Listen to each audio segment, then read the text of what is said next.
หรือสินั่นยาวกู้สู่กรรมไหนมันปานเฮใส่เข้าขาเลยกัดเย็นเนี่ยปานเฮตูเข้าขาเลยกัดเย็นเสียบกะปานเฮเพราะว่าจัดปานเข้าขาเตรียมทนด้วยทั้งลองกัดเย็นแคมสาและ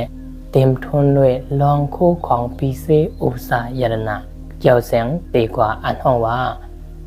เพราะว่าสัมปติพอกาสัมปติอันวันนั้นกันนะเพราะว่าสัมปติอันวันนี้ซ้ำมันปานเลยเพราะว่าเฮาคาเป็นเพราะว่าอันลี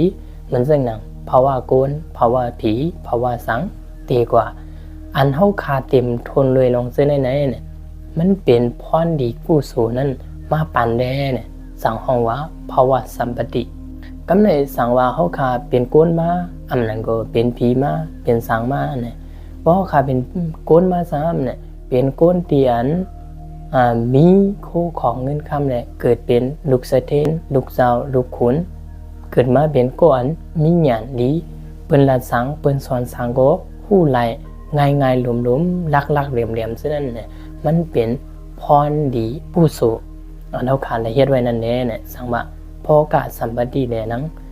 ภาวะสัมปติเนี่ยมันเป็นพรดีกู้สู่อันเฮาขาดละเฮ็ดไว้อันเฮาขาดละเอาตูจะซบเสียวเลยเฮ็ดไว้อันดีๆซะนั่นยาว